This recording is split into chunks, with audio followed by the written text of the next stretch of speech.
We are the Morning Hustle.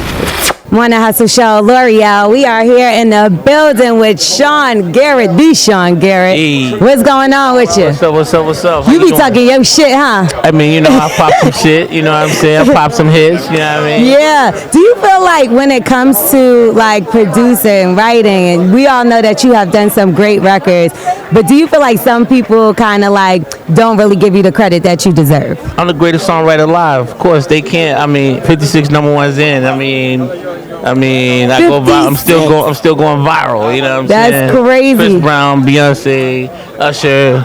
You saw the Super Bowl. If they don't understand it, then they don't want to understand it. Yeah. 56 is crazy. Yeah. Some people don't have one. Hello.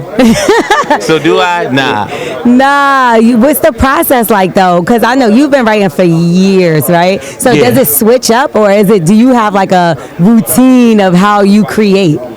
Because that's important. Yeah, I mean, it just depends on every approach. I feel like every approach that I take is to score. You know what I'm saying? To score big. Like I just came from Africa.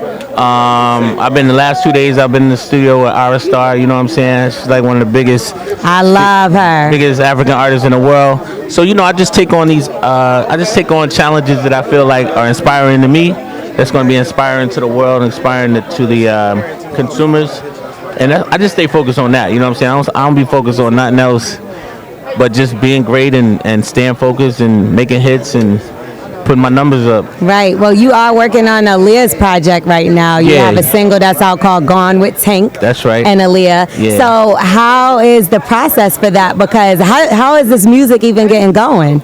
Well, basically, that situation was, the head of the label, asked me to be a part of that and helping to produce some of the records. A lot of the tapes that was left, from, some of the records that she didn't necessarily complete, or they didn't come out as singles, or they were records that,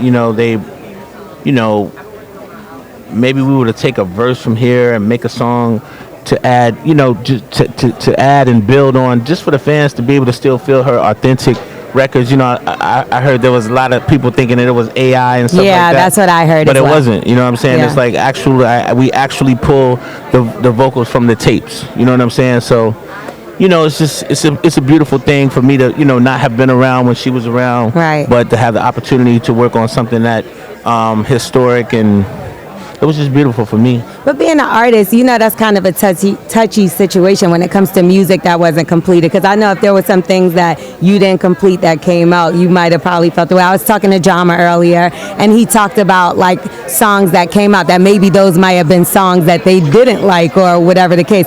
How do you decipher through that? Well, I mean, when you really think about it, the owner of the label is the person that would end up making the last decision anyway. True. You know what I'm saying? Mm-hmm. So to be very honest, depending on how your contractual agreements were, people gonna always say what they want to say, but it's like at the end of the day, I'm pretty sure that he loved his niece, and they always did stuff together. From what I heard, a lot of those records he was always proud to put out. You know what I mean? Yeah. So they had a really good relationship. So. I just do my job. You know what I'm saying? I stay out the way. That's it. I make hits, and that's what you got paid to do. Okay. Yeah. Last but not least, let's talk about a new song that you have out right now. Well, you got two. You have one called Baddies with Jacquees. Yep. But then you also have something coming with Huncho and Plies. Yeah. So my new single is called Girlfriend.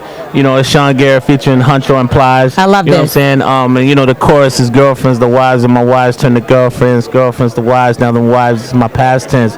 If I had a wife that would treat me like my girlfriend, then she would be my wife, and she wouldn't be my girlfriend. Oh my God! You always messy with these girls, though. We gotta watch you. Nah, I'm not messy. I'm not messy. You're not. You sure? I'm a lover. You a lover? I'm a lover. Okay. Well, we want to see you love a little more. Indeed. And the ladies love you as well. I love y'all too, man. Thank y'all so much for supporting my career over the years. I just love y'all. I appreciate y'all. Yeah, how'd you get Plies out of the in the booth? Let me spell it like that. Shoot, he's been hiding a little. Plies out here popping. You know what I'm saying? I think this song is definitely about three different males' perspectives. You know what I'm saying, on love, on what relationships are like culturally. You know what I mean? It's kind of difficult out here to actually date or to find somebody. I blame the guys because you want girls and wife friends and girlfriends, white friends. Oh, okay. I blame y'all. Okay. We used to that. Yeah. Thank you so much, All right, Sean thank you, love. I Garrett. appreciate you. We are the morning hustle.